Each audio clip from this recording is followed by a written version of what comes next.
Drama misteri Jepang paling sensasional tahun ini mengangkat kisah tentang polisi yang menggunakan teknik penyamaran dan operasi umpan untuk menumpas para kriminal berotak encer. Demi menekan angka kriminalitas yang terus meningkat, Kepolisian Metropolitan membentuk sebuah divisi baru bernama Ruang Penyidikan Umpan. Seperti namanya, divisi ini bertugas menyusup ke dalam organisasi kriminal dan memancing target melakukan tindakan kriminal agar dapat ditangkap basah. Divisi ini dipimpin oleh Nikaido dengan 5 anggota. Mizukami dari Divisi Keamanan Publik 2 yang ahli berjudi. Morimoto, mantan pengendara mobil patroli mini dan mahir kerajinan tangan. Koyama dari Departemen Umum yang gemar cosplay dan ahli penyamaran. Sekiguchi dari regu mobil ke-6 yang punya ketenangan dan daya tahan luar biasa. Serta Asanobu, calon AC dari divisi penyidikan pertama yang unggul dalam aksi penyerbuan. Mereka menamakan diri Tim Duri. Kasus pertama yang mereka tangani adalah organisasi kriminal anonim yang sangat cair dan sulit dilacak. Struktur organisasi ini berlapis-lapis, dan misi penyamaran sebelumnya hanya mampu mencapai level kedua, yakni orang kotor yang bertugas menjalankan perintah. Target kali ini adalah pemimpin utamanya, dengan tujuan membongkar organisasi tersebut sampai ke akarnya. Asanobu bertugas sebagai umpan dengan menyamar sebagai buronan pelaku penggelapan. Saat berhubungan dengan anggota tingkat bawah, ia mempertontonkan ambisi besar, mengaku ingin menjadi komandan dan meraup uang besar. Menurut informasi, untuk menjadi komandan harus mendapat persetujuan dari orang di atasnya. Identitasnya tidak jelas. Hanya diketahui bahwa ia sering mendatangi sebuah gedung tertentu. Mizukami mengenali gedung tersebut. Tempat itu adalah kasino rahasia yang sudah lama dibidik keamanan publik. Nikaido, Koyama, dan Sekiguchi mengawal Asanobu masuk ke lokasi, sementara Mizukami dan Morimoto bersiap di luar. Dengan kamera tersembunyi di dada, mereka berniat mengidentifikasi sang komandan melalui teknologi pengenalan wajah. Namun upaya itu tidak berjalan lancar. Nikaido kemudian mengubah strategi, memancing komandan keluar dengan membuat Asanobu mengirim pesan provokatif bahwa komandan adalah sampah yang tak berani muncul. 2 orang mencurigakan tampak menggunakan ponsel dan duduk di meja judi. Asanobu langsung memancing keduanya dan berhasil mengambil foto wajah mereka. Keduanya memiliki catatan kriminal terkait pencurian dan penganiayaan. Mereka lalu memainkan beberapa putaran judi untuk membaca reaksi kedua orang tersebut, dengan Mizukami memberi instruksi dari belakang layar. Asanobu sempat menang beberapa kali hingga akhirnya mengambil risiko besar, namun justru kalah telak. Nikaido memperhatikan seorang pria bernama Kawase dengan penuh minat, mencurigai ia melakukan manipulasi dari balik meja. Saat istirahat, Asanobu bertemu Kawase dan menuduhnya bermain curang. Kawase tak mengakui, dan Asanobu mengalihkan topik, menanyakan keberadaan organisasi kriminal anonim itu. Kawase memperingatkannya untuk tidak ikut campur, karena semakin jauh ia terlibat, semakin kecil kesempatan untuk kembali. Asanobu menyadari Kawase mungkin juga terlibat dan mencoba berhenti, namun sudah terlanjur terseret. Asanobu berjanji akan menyelamatkannya jika ia mau memberikan informasi. Kawase akhirnya luluh dan membocorkan ciri komandan, mengenakan kemeja merah dan celana pendek hitam. Koyama segera menemukan target tersebut. Asanobu kembali memprovokasi dan menantangnya berjudi. Jika ia menang, komandan harus berbincang dengannya. Jika kalah, Asanobu akan bekerja untuknya. Setelah beberapa putaran imbang, mereka memasuki ronde penentuan. Meski hanya memegang kartu kecil, Asanobu berhasil berbalik menang. Nikaido tampak kembali tersenyum penuh arti. Jelas ini bukan keberuntungan semata. Kawase diam-diam membantunya. Asanobu akhirnya duduk dan berbicara dengan sang komandan, meminta kesempatan untuk melakukan aksi besar. Komandan tidak percaya omong kosong. Ia menguji kemampuan Asanobu dengan memaksanya merancang sebuah perampokan dan menyiarkan seluruh prosesnya. Nikaido segera menerima pesan dan mulai latihan darurat. Ia, Mizukami, dan Sekiguchi berperan sebagai penculik. Koyama menjadi sopir, dan Morimoto mengatur pencahayaan serta kamera untuk menutupi identitas. Dengan tas palsu yang sudah disiapkan, mereka beraksi dalam waktu kurang dari 3 menit. Siaran langsung berjalan mulus dan Asanobu lolos ujian. Sesuai aturan, hasil dirampok harus dibagi 2, namun Asanobu menolak. Berdasarkan informasi dari Kawase, pemimpin tertinggi sangat membenci bawahan yang membawa lari uang. Jika itu terjadi, sang pemimpin pasti turun tangan sendiri. Asanobu sengaja menyebabkan negosiasi gagal.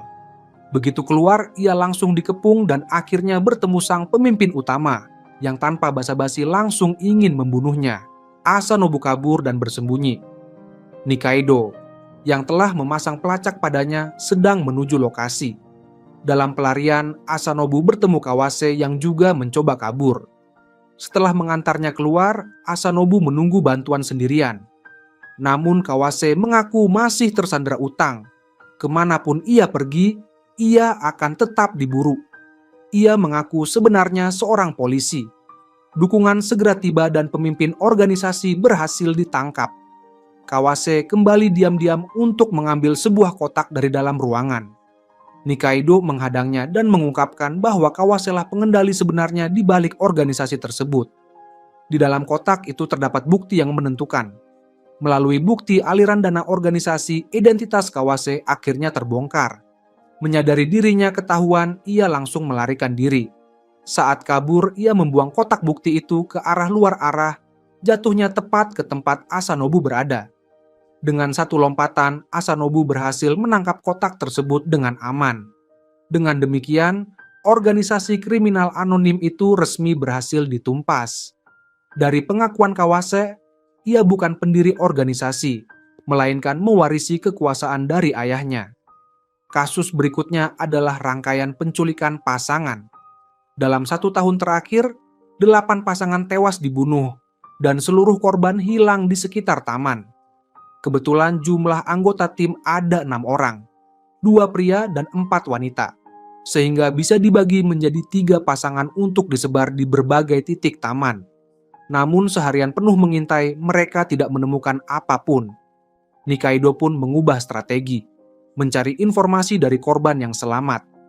Menurut kesaksiannya, di area parkir taman ada seorang pekerja bongkar muat yang meminta bantuannya memindahkan barang.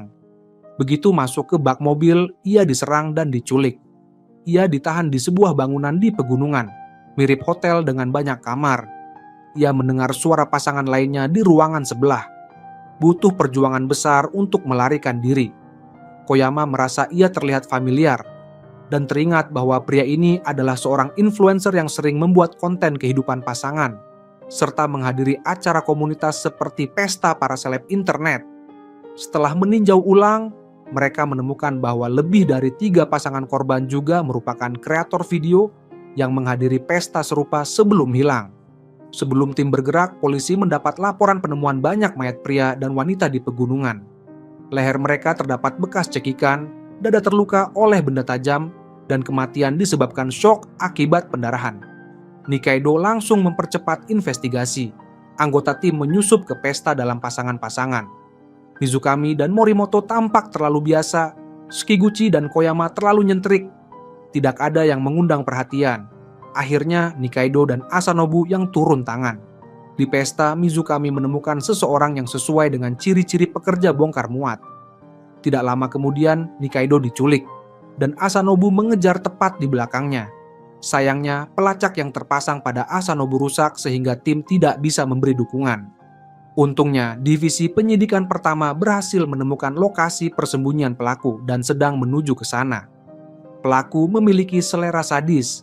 Nikaido dan Asanobu dikurung dalam satu kamar dan diberi waktu hingga pagi untuk memutuskan siapa yang harus mati terlebih dahulu, sebagai uji cinta.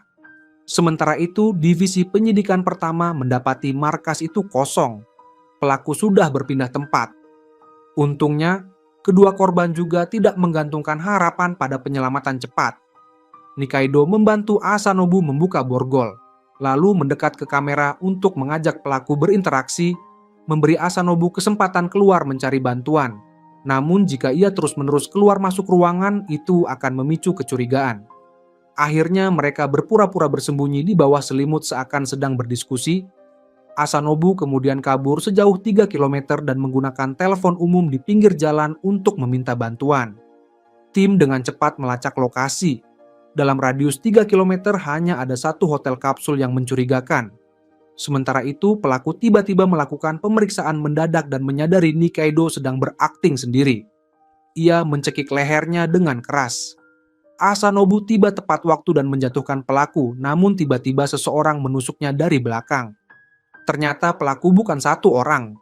Mereka adalah ibu dan anak. Sang ibu selama ini dianggap melindungi anaknya, namun kenyataannya ia memanfaatkan anak itu untuk menyalurkan kebenciannya terhadap pasangan bahagia. Anak memiliki kekuatan fisik besar hingga mampu mencekik sampai mati. Sementara luka di dada korban yang lebih lemah berasal dari tangan sang ibu. Tim akhirnya tiba dan keduanya ditangkap. Kasus selanjutnya menghadapkan tim pada sindikat penipuan yang dipimpin penipu jenius, Renkei. Ia menipu para orang kaya dengan menjual proyek investasi palsu. Setelah berhasil menggasak uang korban, ia langsung berganti nama dan mengulang modus yang sama di kota lain. Ada 4 jenis proyek utama yang ia tawarkan: eksplorasi minyak, pembangunan resor, investasi seni, dan penjualan tanah di Mars. Total kerugian mencapai 327 miliar yen. Orang awam bertanya, kalau sudah tahu pelakunya, tangkap saja. Namun disinilah kehebatan Renkei. Semua proyeknya dikemas seperti investasi berisiko tinggi. Jika korban protes, ia bisa berkilah bahwa proyeknya gagal. Tidak ada bukti kuat untuk menjeratnya. Karena itu, operasi umpan sangat dibutuhkan untuk menangkapnya secara langsung. Informasi terbaru menyebut Renkei sedang mempersiapkan seminar investasi anggur tua bernilai fantastis. Nikaido dan Sekiguchi menyamar sebagai orang kaya, sementara Morimoto berperan sebagai sekretaris. Persiapan Renkei sangat matang, bahkan ada sesi panggilan langsung dengan ahli anggur internasional. Ia menampilkan 28 botol anggur spesial, satu sudah dibuka untuk dicicipi. Tersisa 27 botol. Setiap botol diklaim bernilai 37 juta yen dan diprediksi naik menjadi 500 juta yen tahun depan. Jumlah terbatas, siapa yang menawar lebih tinggi akan mendapatkannya. Suasana langsung memanas. Nikaido mengambil sedikit sampel anggur dan melakukan uji kimia. Hasilnya menunjukkan komposisi yang tidak masuk akal, jelas ini pemalsuan. Dengan ini, pola penipuan Renkei mulai terang. Skema penipuan Renkei dibangun dalam 4 tahap. Menumpuk detail, menciptakan otoritas, mengangkat harga diri korban, serta menetapkan kelangkaan nyata. Misalnya, ia menyebut anggur itu berasal dari tahun 1966. Produksi Uni Soviet hanya ada 28 botol, lengkap dengan sertifikat autentikasi. Detail-detail seperti itu membuat investasi tampak sangat meyakinkan. Lalu ia menghadirkan ahli wine internasional untuk bersaksi. Ini bagian penciptaan otoritas. Kenyataannya yang diputar hanyalah rekaman wawancara dari 2 tahun lalu di kompetisi anggur Eropa. Setelah landasan dibangun, ia membuka 1 botol untuk dicicipi, membuat peserta merasa dirinya orang terpilih yang cukup berpengetahuan untuk diundang ke acara tersebut. Inilah teknik mengangkat harga diri korban. Tahap terakhir adalah lelang, di mana para pengatur suasana komplotan Renkei menaikkan harga secara agresif hingga memicu kepanikan bahwa jika tidak membeli saat itu juga, kesempatan akan hilang.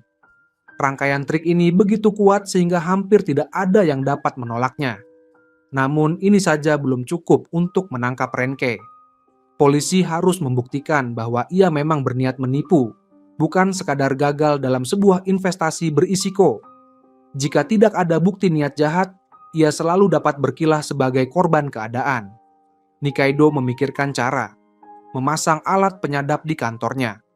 Begitu Renkei menunjukkan tujuan kriminal, mereka akan segera bergerak. Sayangnya, operasi itu gagal total. Tidak ada pilihan lain. Mereka meminta nasihat kepada atasan mereka, Saijo. Ia menyarankan untuk menggunakan cara penipu melawan penipu, memancing Renkei agar mengalihkan dana klien ke investasi palsu. Nikaido kembali ke markas untuk menyusun rencana dan menemukan ide, proyek investasi film. Renkei sangat waspada. Meski tergoda keuntungan besar, ia terlalu berhati-hati untuk berinvestasi. Nikaido lalu memainkan taktik provokasi, menciptakan kesan bahwa investasi ini sangat diminati, antreannya panjang, dan jika Renkei tidak ikut, orang lain akan mengambil kesempatan. Strategi ini berhasil. Renkei akhirnya menurunkan kewaspadaan dan memutuskan berinvestasi. Namun itu hanya kedok. Pada hari transaksi, Renkei membeberkan bahwa ia sudah mengetahui identitas mereka dan memanggil seorang pembunuh bayaran untuk membunuh semua orang. Nikaido terbunuh lebih dulu, membuat Renkei besar kepala, dan mengaku sebagai penipu kawakan yang sedang dijebak oleh sekelompok pemula. Tepat setelah ia mengakui semuanya, Nikaido bangkit menunggu momen itu. Pembunuh bayaran yang ia panggil sebenarnya adalah Saijo yang menyamar. Berkat rekayasa cerdas tersebut, Renkei dan komplotannya berhasil ditangkap. Kasus berikutnya adalah penculikan seorang anak perempuan berusia 7 tahun. Ia hilang di depan rumah, dan sang penculik meminta tebusan 80 juta yen. Ibunya adalah direktur perusahaan kosmetik yang bercerai 7 tahun lalu, dan membesarkan kedua anaknya sendirian. Penculik meminta agar uang tebusan diserahkan oleh sang kakak laki-laki. Namun tentu berbahaya membiarkan seorang anak pergi sendirian. Polisi memutuskan menugaskan seseorang untuk menyamar sebagai ayah yang mengantarnya. Sekiguchi terlalu tua, Koyama kurang pengalaman, dan Asanobu enggan mengambil peran itu. Mizukami menjadi kandidat terbaik. Penculik kembali menelepon, menentukan waktu dan lokasi transaksi. Pukul 15:15 di pusat perbelanjaan Haikawa, area parkir K9. Divisi penyidikan pertama bersembunyi di lokasi, sementara Nikaido dan yang lain menunggu di luar. Mizukami tiba bersama anak itu. Anak tersebut turun sendiri dan menemukan amplop berisi petunjuk baru. Menuju hidran pemadam nomor 8 di atap gedung. Mizukami mengantarnya sampai ke sana, tetapi langkah selanjutnya tetap harus dilakukan si anak. Saat ia tiba di titik tersebut, sebuah drone helikopter muncul dan menjulurkan tali. Ia mengikatkan kotak uang ke tali itu. Namun ikatan tidak kuat, kotak berisi uang palsu terjatuh dan isinya terlihat. Mizukami mengambil kembali uang itu dan menyatakan bahwa transaksi telah gagal. Untungnya penculik kembali menelepon dan tidak menyinggung soal uang. Ia hanya memastikan bahwa orang yang datang adalah ayah sang anak. Setelah tahu itu, ia tenang dan berkata akan memberi instruksi transaksi berikutnya. Ada yang mencurigai bahwa penculik adalah ayah kandung anak tersebut. Ibunya menolak kemungkinan itu sang ayah sudah meninggal tahun lalu. Sesuai rencana polisi, uang tebusan selanjutnya tetap berupa uang palsu. Namun ibu takut penculik akan marah. Baginya 80 juta yen bukan masalah besar, bahkan uang tunai di rumahnya lebih dari itu. Dengan persetujuan Nikaido, uang itu pun diganti dengan uang asli. Tak lama kemudian, telepon kembali berbunyi. Pukul 3 sore di taman koridor, dekat patung air mancur. Polisi bersiaga terlebih dahulu. Mizukami membawa uang dan berangkat bersama anak itu. Metodenya sama, penculik hanya meninggalkan amplop dengan lokasi baru. Telepon umum di gerbang timur pukul 15:15, kemudian ruang tunggu terminal bus ekspres pukul 6:20. Di sana pun penculik tidak muncul dan hanya meninggalkan pesan lain. Mizukami segera menghubungi rekan-rekannya. Pukul 16:35 mereka harus naik bus menuju Osaka. Tampaknya penculik ingin melakukan transaksi di area perhentian. Namun saat tim mengecek bus di rest area, keduanya tidak ada. Ternyata penculik memerintahkan untuk mengelabui polisi. Instruksi baru muncul. Pukul 6 sore menuju stasiun Onite. Karena terdesak, Mizukami terpaksa berbohong kepada rekan-rekannya demi melindungi anak itu. Sesampainya di stasiun, ada instruksi berikutnya. Seseorang harus melintasi terowongan sendirian sambil membawa uang. Tepat sebelum anak itu berjalan, Mizukami menahannya dan menunjukkan sebuah buku komik yang ia temukan di kamar anak tersebut. Di dalam komik itu terdapat adegan helikopter, jalan tol palsu, pedesaan sungguhan, dan terowongan, semua skenario persis seperti yang terjadi. Jelaslah bahwa anak itu sendiri yang merancang aksi penculikan palsu ini. Namun ia tidak mungkin melakukannya sendirian, pasti ada yang membantunya. Mizukami menjelaskan bahwa ini bukan lagi sekadar lelucon. Anak itu pun mengungkapkan motifnya. Ia ingin bertemu ayahnya lagi melalui rencana penculikan. Dengan lembut, Mizukami mengungkap kenyataan pahit bahwa ayahnya sudah tiada dan Nikaido baru saja menelepon mereka telah menemukan rahasia komik itu. Mizukami diminta untuk tidak berhenti dan terus melanjutkan misi, membawa uang itu hingga ke seberang terowongan. Setelah kembali, para rekannya pun menyerahkan diri. Pengasuh, sopir, dan sekretaris 3 orang yang bersama-sama membantu sang anak tuan rumah mewujudkan mimpinya. Korban Sandera sebelumnya telah diamankan di apartemen si pengasuh. Namun masalah belum berakhir. Di malam hari, Nikaido mendatangi mulut terowongan dan mendapati sekretaris sedang mengumpulkan uang palsu. Ternyata ia berutang 80 juta karena berjudi dan mencoba memanfaatkan kesempatan ini sebagai bukti pelunasan. Tak lama setelah itu, kasus besar lainnya muncul. Sebuah kelompok keagamaan baru bernama Negeri Kebahagiaan dilaporkan mengalami serangkaian hilangnya para anggota. Kelompok ini didominasi anak muda dan tidak seperti agama tradisional yang memiliki pemimpin tunggal. Mereka dipimpin oleh 4 tetua. Mereka mengagungkan kebebasan dan hidup menyatu dengan alam, mandiri di lahan pertanian mereka. Para pengikut yang hilang pun menghilang di area pertanian tersebut. Saat keluarga datang mencari, pihak gereja mengklaim bahwa para pengikut itu sudah keluar dari organisasi. Karena belum ada cukup bukti untuk membuka kasus resmi, polisi hanya bisa menggunakan strategi penyamaran sebagai umpan. Kali ini, Morrigan yang dianggap paling murni hatinya dipilih sebagai penyusup. Setelah menerima ajaran dasar, ia memperoleh izin mengikuti tur 1 hari ke pertanian. Dari berbagai sumber, ia mengetahui bahwa setiap bulan ada sebuah upacara bernama Ritual Phoenix, di mana anggota terbaik dipilih untuk naik ke tingkat berikutnya dan dibawa ke suatu tempat lain. Sementara itu, Mizukami menggunakan keahliannya di meja mahjong dan mendapat kabar bahwa kelompok tersebut mungkin terlibat perdagangan manusia. Setelah kembali, Morrigan membuat ulang denah pertanian, tetapi karena levelnya terlalu rendah, ia hanya bisa memasuki area asrama. Untuk mendapatkan lebih banyak informasi, Morrigan menyelinap kembali ke pertanian dan mendengar kabar bahwa mereka yang naik tingkat akan dikirim ke sebuah kebun buah yang sangat luas. Ia lantas menyusup ke gudang terlarang dan menemukan hal mencurigakan. Foto para anggota baru ditata di atas meja, sementara foto mereka yang terpilih disimpan di altar persembahan. Saat hendak mengirim informasi ini, ponsel satelitnya disita dan ia kehilangan kontak dengan markas. Nikaido segera datang mencari. Melihat kondisi Morrigan baik-baik saja, ia sempat lega. Tetapi terkejut karena sikap Morrigan berubah drastik, enggan berbicara dengan tim, bahkan menolak pergi dan memilih untuk tetap di pertanian demi menyatu dengan alam. Setelah kembali, Nikaido mendapati bahwa teman sekamar Morrigan sedang berkemas.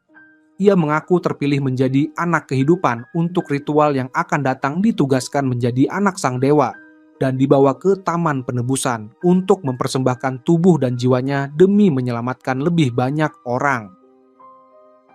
Di saat bersamaan, Kenshin yang merasa tidak tenang menyelinap masuk. Ritual rupanya baru saja dimulai. Dari tempat persembunyiannya, ia melihat 4 tetua muncul dan mengumumkan bahwa orang yang terpilih kali ini adalah Morrigan. Teman sekamarnya sama sekali tidak marah, justru dengan tulus memberinya restu. Morrigan naik ke depan, menerima piala suci, dan bersiap meminum air sucinya. Kenshin langsung menerjang keluar untuk menghentikan upacara tersebut. 2 orang menghalanginya, sedangkan Morrigan dibawa masuk ke sebuah mobil. Kenshin segera memberitahu rekan-rekan untuk menghentikan mobil itu.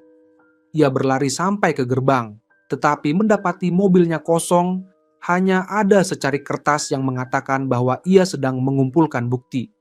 Tak punya banyak waktu, Kenshin langsung mengejar, namun tetap terlambat. Morrigan sudah menghilang. Tak lama kemudian, Nikaido menelepon dan memintanya datang ke pelabuhan pukul 6 sore untuk menangkap jaringan perdagangan manusia. 4 tetua membawa Morrigan ke pelabuhan, namun yang muncul adalah Nikaido dan timnya. Setelah transaksi dirampungkan, mereka mengungkap identitas dan langsung menangkap keempatnya. Pada saat yang sama, Qianxin yang menyusup ke gudang sebelah berhasil menangkap 2 pelaku yang sebenarnya melakukan transaksi manusia tersebut. Namun sebelum situasi mereda, masalah besar lain muncul. Seorang pria bersenjata menerobos sebuah teater dan menyandera banyak orang, menuntut untuk berbicara dengan Perdana Menteri guna membahas masalah pemerintahan. Nikaido mengambil alih situasi dan memerintahkan Sekiguchi untuk menyamar sebagai sekretaris pemerintah demi bernegosiasi dan membebaskan beberapa sandera. Namun sejumlah anggota teater masih belum dilepas. Saat bernegosiasi, Sekiguchi tanpa sengaja membuat pelaku kesal, hingga 1 tembakan dilepaskan dan membuatnya terkejut sampai menabrak lampu lantai. Sementara interkomnya ikut rusak. Nikaido kemudian mengatur pengiriman makanan sekaligus memberikan interkom baru. Seiring waktu, pelaku menjadi semakin tidak sabar, menembak salah satu sandera, dan menuntut agar Perdana Menteri hadir sebelum pukul 8.30. Tetapi Nikaido tidak terburu-buru, ia memilih mengulur waktu. Para anggota teater yang disandera merasa putus asa hari itu seharusnya menjadi pertunjukan terakhir sebelum grup dibubarkan. Mereka bahkan sudah menyerah untuk bisa tampil lagi. Pelaku, entah karena simpati atau bosan menunggu, mengizinkan mereka tetap melakukan pertunjukan dan menyiarkan secara langsung di internet. Pertunjukan dimulai tepat pukul 7 malam. Sekiguchi mendapat kesempatan menggantikan salah satu aktor. Nikaido melihat celah dan memerintahkan pasukan khusus bersiap melakukan serangan. Namun ketika momen itu tiba, pelaku ternyata menghilang. Meski begitu, Nikaido tetap tenang, semua masih berada dalam rencananya. Pelaku sebenarnya ternyata bersembunyi di dalam kotak properti. Identitasnya adalah pendiri kelompok teater tersebut. Tuntutan untuk bertemu Perdana Menteri hanyalah kedok. Tujuan sesungguhnya adalah mencuri lukisan. Nikaido menemukan celah ini dari siaran langsung. Lampu yang sebelumnya terlihat rusak karena ditabrak Sekiguchi, pada paruh pertama siaran justru tampak menyala seperti biasa. Setelah transisi gelap, barulah lampu itu padam. Itu berarti bagian awal bukanlah siaran langsung, melainkan rekaman. Lantai 3 adalah gedung teater, sementara lantai 4 adalah galeri seni. Rekaman digunakan untuk mengalihkan perhatian sementara mereka mencuri lukisan. Setelah trik itu terbongkar, mereka tak bisa menyangkal lagi dan akhirnya menyerah. Kasus berikutnya melibatkan seorang buronan bernama Chongye, berusia 43 tahun. 12 tahun lalu ia membunuh suaminya, dan 5 tahun lalu membunuh pria yang hidup bersamanya. Hingga kini kedua jasad belum ditemukan. Chongye adalah wanita yang sangat cerdik, terus mengganti nama dan penampilan selama pelarian, dan setiap kali situasi tidak aman, ia akan lenyap begitu saja. 2 hari lalu seorang detektif lepas ditemukan tewas. Hanya ada banyak darah di tempat kejadian, namun tubuhnya hilang. Sebelum tewas, detektif tersebut diketahui sedang memburu Chongye. Berdasarkan petunjuk yang tertinggal, Chongye mungkin muncul di 4 lokasi: supermarket, bengkel kuda, perusahaan konstruksi, atau bar. Tidak ada yang tahu wajah terbarunya, hanya ada satu foto 5 tahun lalu. Tim pun menyebar untuk mencari sosok yang mencurigakan, mengumpulkan sidik jari dan sampel DNA. Setelah penyisiran pertama, seorang bartender menjadi fokus utama. Jepitan rambut yang digunakannya ternyata tidak memiliki sidik jari. Koyama kembali ke bar dan malah kebablasan minum hingga mabuk. Tak disangka ia justru beruntung karena bartender itu membawanya pulang. Saat mengumpulkan sampel rambut, ia secara tak sengaja menemukan banyak wig. Bartender itu mengaku bahwa ia memang suka berganti penampilan untuk menghilangkan jejak. Hasil DNA akhirnya membuktikan bahwa bartender itu adalah Chongye. Sebenarnya mereka bisa langsung menangkapnya, tetapi Nikaido memiliki rencana lain. Karena jasad para korban belum ditemukan, akan sulit menuntutnya atas pembunuhan. Lebih baik membiarkannya berkeliaran sedikit lebih lama untuk melihat apakah mereka dapat menemukan lokasi jasad. Untuk itu, Nikaido memanggil seorang polisi veteran yang pernah menangani kasus Chongye. Hubungan keduanya cukup rumit dulu.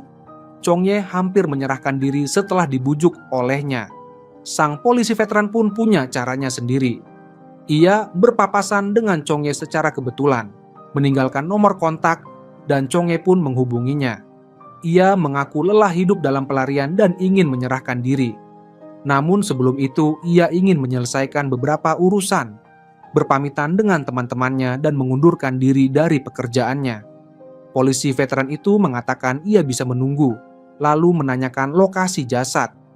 Setelah mendapat petunjuk, tim segera melakukan penggalian, tetapi tidak menemukan apapun. Rupanya Chong Ye sengaja mengalihkan perhatian polisi agar bisa melarikan diri. Nikaido tidak gegabah. Ia mengatur Koyama untuk mendekatinya. Koyama mengganti pakaiannya, bahkan mengajaknya berfoto. Namun Chong Ye ternyata sudah menyadari identitas Koyama.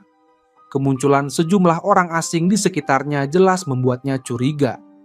Ia tahu tujuan sebenarnya, menemukan jasad para korban. Ia pun membawa Koyama ke lokasi lain untuk menggali.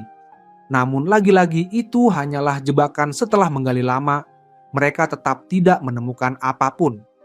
Lubang itu justru disiapkan untuk menjebak Koyama. Qianxin datang tepat waktu dan mengungkap kebenaran.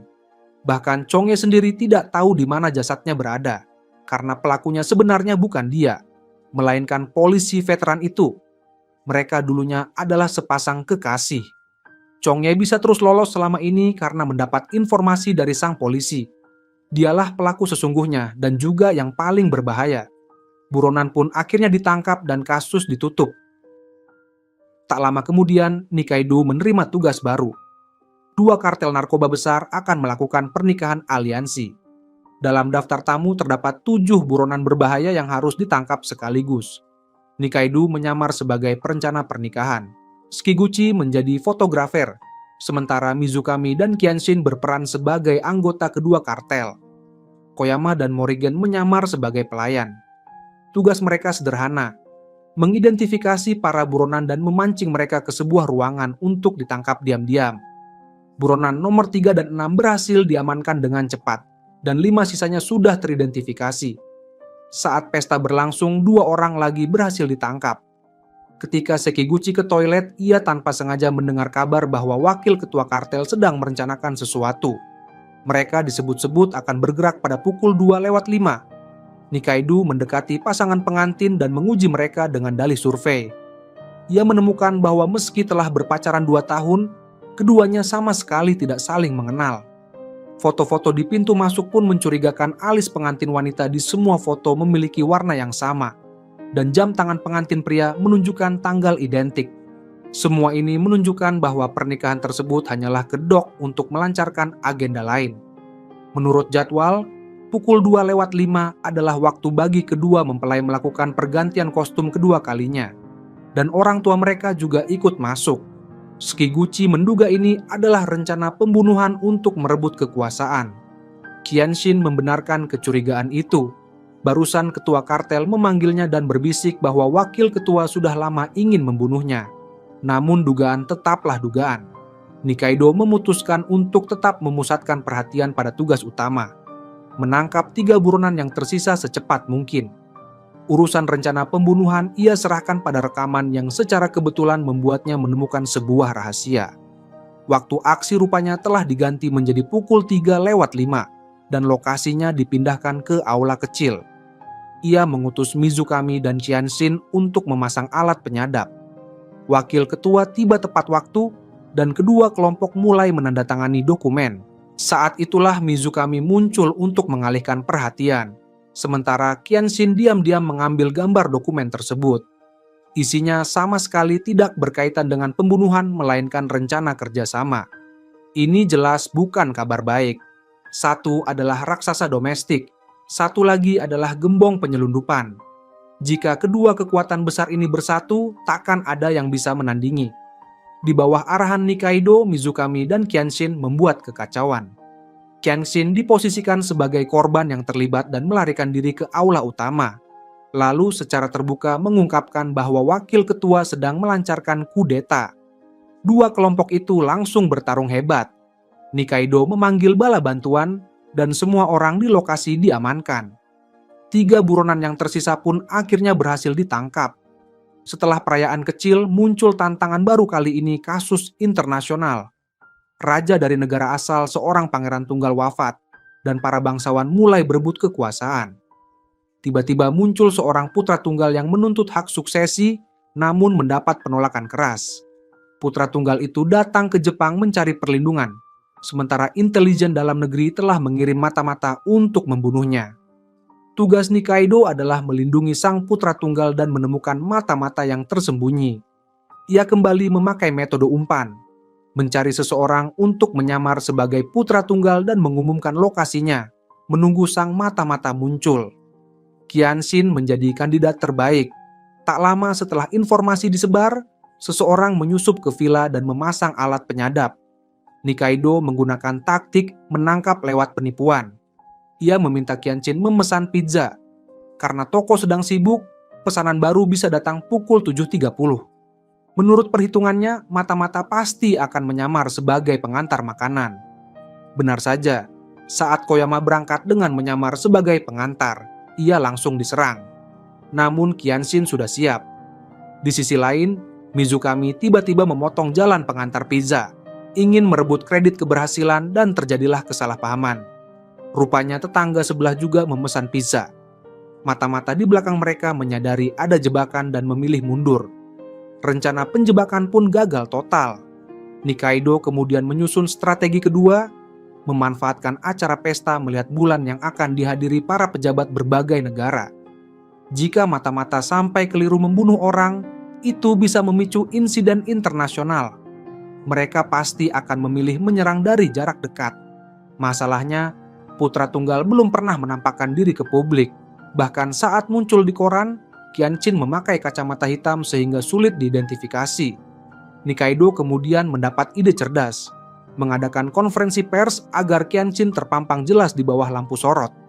Mata-mata pasti akan menyusup untuk mengamati. Semua wajah yang terekam akan dianalisis jika muncul kembali saat pesta bulan. Mereka bisa dipantau secara khusus. Sementara itu, putra tunggal untuk sementara dipindahkan ke hotel dan ditemani Mizukami. Saat pesta dimulai, semua personel bersiaga. Koyama menemukan seseorang yang mencurigakan wujudnya mirip penyerang sebelumnya dan juga terlihat di konferensi pers. Benar saja, ia langsung menyerang Qianxin yang sedang sendirian, sambil mengacungkan pisau. Situasi berubah kacau. Lebih parah lagi, ternyata pembunuhnya bukan hanya satu. Sekiguchi datang membantu. Namun 3 pembunuh menekan mereka terus-menerus. Tiba-tiba beberapa tembakan terdengar dan para pembunuh tumbang. Pada saat yang hampir bersamaan, seseorang menyerbu hotel dan menodongkan pistol ke kepala Mizukami. Untungnya Nikaido sudah mengantisipasi hal ini dan sebelumnya menginstruksikan Mizukami agar putra tunggal melarikan diri dengan menyamar sebagai staf hotel. Sebuah mobil hitam sudah menunggu di pintu keluar. Kompleksitas situasi ini jauh melebihi dugaan siapapun. Setelah melakukan koordinasi darurat, operasi dihentikan dan putra tunggal diamankan sepenuhnya. Ia akan segera dipindahkan ke Amerika. Saat itulah terungkap misi sebenarnya.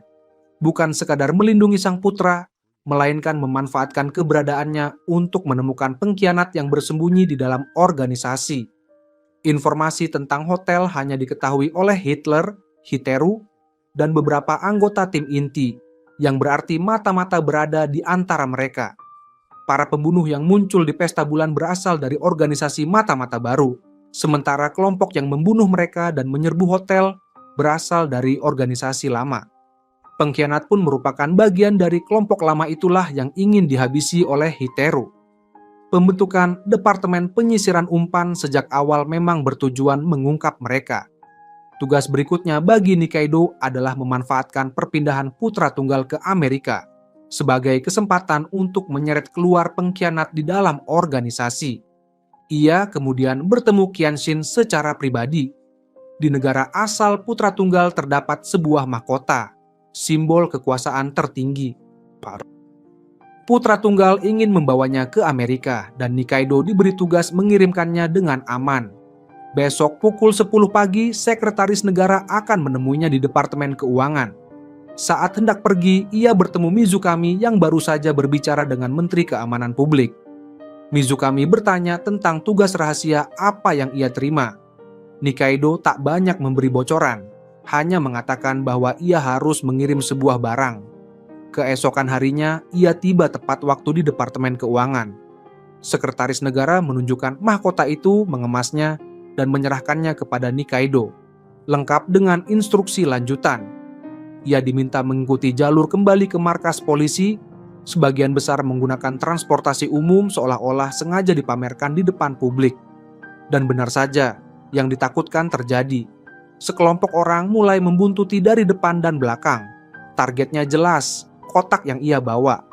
Untungnya isi kotak itu ternyata bukan mahkota asli. Mahkota sebenarnya dikirim oleh sekretaris negara. Fakta bahwa ia diserang menandakan bahwa informasi sudah bocor. Nikaido menanyainya kepada siapa saja ia menyebutkan soal misinya. Di kepalanya langsung muncul nama Mizukami, tetapi secara lisan ia menjawab tidak ada. Putra tunggal kerajaan akan berangkat besok, dan hari ini ia datang secara khusus untuk berterima kasih. Nikaido kemudian membawanya berdiskusi mengenai rencana aksi. Demi keamanan, putra tunggal dan mahkota harus berangkat terpisah agar tidak menjadi target sekaligus. Di saat bersamaan, Mizukami tiba-tiba kembali, berniat memeriksa isi kotak. Namun ia dihentikan oleh Qianxin yang bersembunyi di tempat gelap. Qianxin beralasan bahwa ia hanya lupa membawa dompet, lalu Mizukami pun pergi dengan canggung. Tibalah hari pelaksanaan. Nikaido mengumumkan rencana operasi. Mereka akan menyamar sebagai rombongan orkestra menuju bandara, sedangkan putra tunggal akan bersembunyi dalam kotak alat musik. Untuk mengacaukan pengamatan musuh, kendaraan palsu berangkat lebih dulu menuju bandara. Kendaraan pengangkut yang asli akan berangkat terlambat menuju pangkalan militer Amerika. Mereka harus tiba tepat pukul 4 sore. Terlalu cepat atau terlalu lambat tidak akan diizinkan masuk. Saat waktu tiba, Mizukami berangkat paling awal.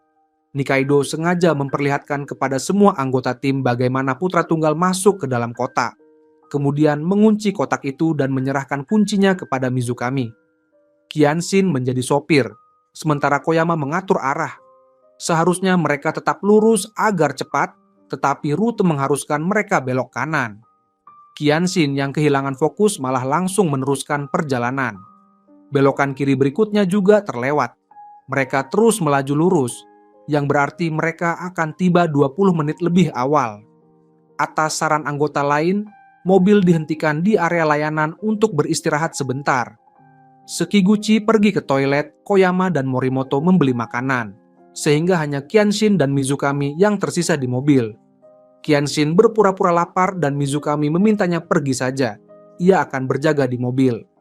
Baru beberapa langkah Qianxin pergi, Mizukami langsung turun dengan tergesa-gesa dan membuka bagasi untuk melepaskan seseorang. Qianxin dengan cepat menghentikannya dan mempertanyakan tindakannya. Mizukami mengaku hanya ingin mengantarkan air, khawatir putra tunggal kehausan. Namun Qianxin tambah curiga. Hanya Mizukami yang diberitahu tentang isi kotak. Jika informasi bocor dan Mizukami bukan pengkhianat, lalu siapa? Ketika didesak, Mizukami menjelaskan alasan kunjungannya sebelumnya. Sejak kebocoran informasi hotel, ia curiga kantor mereka dipasangi alat penyadap. Ia mencari petunjuk lama sekali namun tidak menemukan apapun, sehingga ia kembali hanya untuk memastikan. Qianxin akhirnya percaya. Begitu yang lain kembali, mereka melanjutkan perjalanan.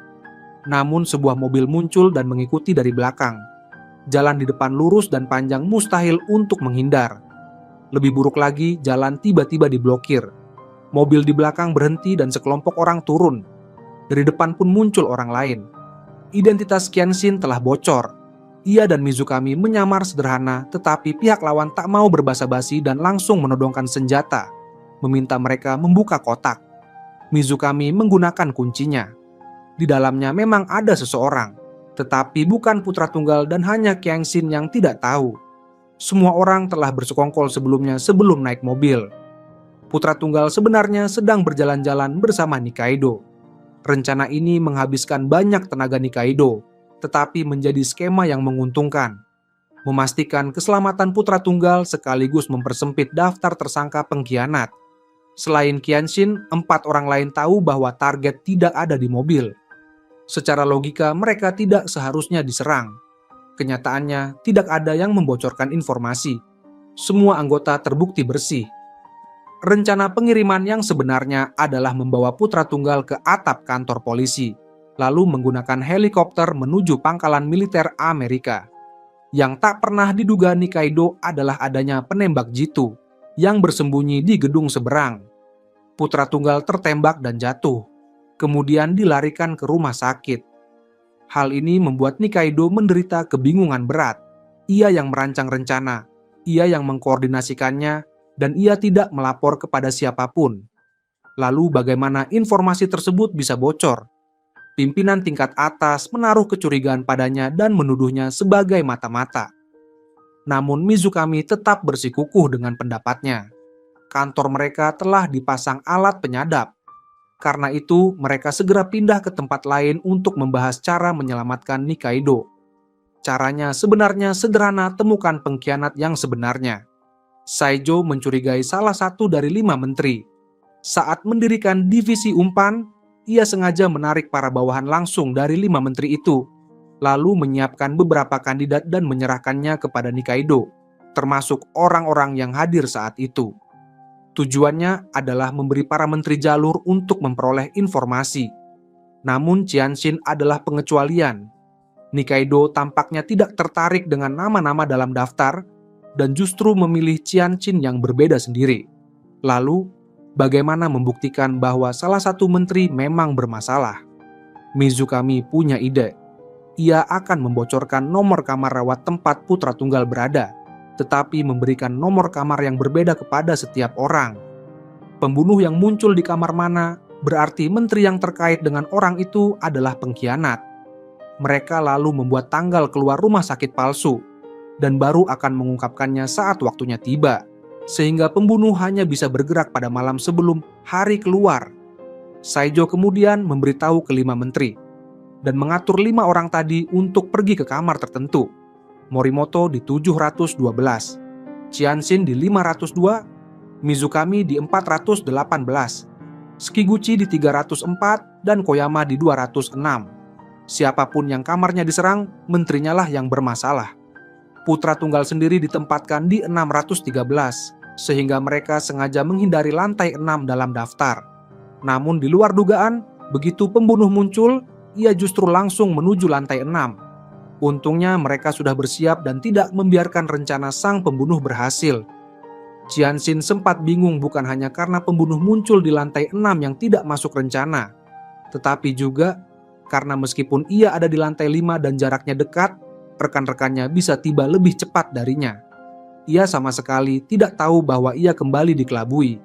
Tidak ada satupun dari mereka yang benar-benar pergi ke kamar yang ditentukan, dan sejak awal mereka semua bersembunyi di lantai 6. Alasan semua ini harus dijelaskan sendiri oleh Nikaido. Kemunculan Nikaido membuatnya terkejut, ternyata ia bersembunyi di lemari dekat sana. Ia langsung menyampaikan intinya. Pembunuh tidak masuk ke kamar 613, melainkan mencoba menangkap Morimoto yang menyamar sebagai dirinya. Ini membuktikan bahwa targetnya bukan putra tunggal, tetapi dirinya. Pertanyaannya, bagaimana mungkin orang luar tahu bahwa putra tunggal mengajaknya bertemu? Saat pesan itu dikirim, hanya sekretaris Perdana Menteri yang ada di ruangan. Apakah sekretaris itu yang bermasalah? Namun sekadar mencurigai tidak cukup. Mereka butuh bukti nyata. Nikaido kemudian meminta bantuan Perdana Menteri dan menggunakan cara tertentu untuk mendapatkan tautan rapat para mata-mata. Dari informasi yang dikumpulkan, orang-orang itu dikirim 40 tahun lalu saat masih kanak-kanak dengan misi berat. Seiring waktu, mereka tumbuh menjadi tokoh besar di berbagai bidang, mengendalikan kekayaan dan kekuasaan besar, selalu siap melancarkan revolusi. Namun identitas mereka dirahasiakan satu sama lain. Mereka hanya tahu bahwa orang itu ada, tapi tidak tahu siapa. Saat rapat dimulai, Perdana Menteri memperlihatkan identitasnya. Ia berterima kasih atas kerja keras mereka, lalu menyarankan agar memanfaatkan kekacauan politik di negara putra tunggal untuk melancarkan kudeta besar-besaran. Setelah itu, ia berbicara empat mata dengan seseorang berkode nama F. mengatakan bahwa identitasnya telah dicurigai oleh Nikaido, dan bahwa Nikaido mengajak bertemu keesokan harinya. Ia meminta F untuk menyingkirkan Nikaido. Akhirnya, pengkhianat sejati memperlihatkan wujudnya. Saijo, Perdana Menteri pun menyesal. Saat ia ingin menangkap mata-mata, ia justru menyerahkan tugas itu kepada Saijo. Saijo membentuk divisi umpan dan memberi Nikaido wewenang penuh semuanya agar Nikaido bisa dijadikan kambing hitam. Bahkan setelah identitasnya terbongkar, Saijo tetap tenang. Menurutnya, mengadili dirinya adalah mimpi kosong. Di pengadilan, kejaksaan, maupun kantor-kantor pemerintahan, telah banyak rekan seperjuangannya yang menyusup. Karena Nikaido tidak ada di situ, ia merasa tidak perlu lagi berpura-pura. Namun orang yang ia cari justru sudah menunggunya di luar. Alasan Nikaido curiga pada Saijo muncul saat ia diinterogasi. Penyidik menyebut bahwa sejak divisi itu berdiri, mereka telah melakukan banyak tindakan ilegal tanpa persetujuan. Padahal ia selalu melapor kepada Saijo. Namun ketika ia memeriksa dokumen, semuanya kosong. Saat itu ia sadar ia sedang dijebak. Setelah keluar, ia langsung menghubungi Mizukami untuk merancang rencana penjebakan di rumah sakit. Hingga saat itu, ia baru sebatas mencurigai Saijo dan belum yakin. Cluenya muncul ketika Morimoto, yang menyamar sebagai dirinya, diserang di rumah sakit. Saat itu, ia paham bahwa target sebenarnya adalah dirinya. Pertemuan dengan putra tunggal adalah ide Mizukami, sehingga Saijo pasti tahu ia akan datang ke rumah sakit. Ketika putra tunggal mengirim pesan, sekretaris hanya membantu mengambil ponsel yang terjatuh dan tidak melihat isinya. Kini, setelah identitasnya benar-benar terbongkar, Saijo tidak lagi berpura-pura dan langsung mengeksekusi Perdana Menteri di tempat. Sisanya menjadi mudah ditangani. Ia seperti yang pernah disebutkan dalam rapat memilih untuk menjawab tipu daya dengan ketulusan. Bagaimanapun juga, ia telah dikirim sejak kecil untuk menjalankan misi tersebut. Memikul misi berat dan menahan malu selama lebih dari 40 tahun, beban yang ada di pundaknya sudah terlalu besar. Sudah waktunya untuk meletakkan semuanya. Ucapan itu menusuk langsung ke hati Saijo. Ia pun menyerah, meletakkan senjata dan mengakui kesalahannya. Pendiri divisi penyidikan umpan telah jatuh. Departemen itu jelas tidak bisa bertahan. Semua anggota untuk sementara kembali ke unit asal masing-masing, menunggu keputusan akhir. Setelah menerima pemberitahuan resmi, Nikaido kembali memanggil seluruh anggotanya. Ia pertama-tama berterima kasih atas kerja keras semua orang selama ini. Lalu ia menyampaikan keputusan dari pihak atas. Departemen mereka akan dipertahankan. Mereka dapat terus berjuang berdampingan. Dalam divisi penyidikan umpan, tim Duri berulang kali menyusup ke dalam kegelapan, menggunakan tipu daya sebagai senjata untuk melindungi keadilan yang rapuh. Mereka mengingatkan kita bahwa dunia ini tidak pernah sesederhana hitam atau putih. Di antara keduanya selalu ada wilayah abu-abu yang penuh ketidakberdayaan. Ketika aturan tak mampu melindungi kebaikan, ketika keadilan tertatih-tatih di hadapan kenyataan, mereka hanya bisa terus menapaki tepi bahaya, memakai cara-cara tak lazim untuk menembus lapisan kabut. Namun sebenarnya, bukankah kita semua juga adalah duri dalam hidup kita sendiri? Hidup tidak memiliki naskah, tetapi kita tetap harus memainkan berbagai peran pada setiap tahap. Di tempat kerja kita mengenakan zirah, di rumah kita menunjukkan kelembutan, dan di hadapan kesulitan kita berpura-pura kuat. Setiap komunikasi yang kita lakukan dengan keberanian, setiap kompromi demi tujuan, dan setiap keteguhan di tengah kesulitan, itulah penyidikan umpan yang kita lakukan untuk diri sendiri. Kita memasang perangkap berupa usaha untuk menangkap secercah cahaya bernama harapan. Keindahan hidup bukan terletak pada tidak pernah jatuh, melainkan pada kemampuan kita setiap kali terjatuh untuk kembali melangkah dan memasang satu lagi rencana agar dapat menangkap diri kita yang lebih baik pada langkah berikutnya.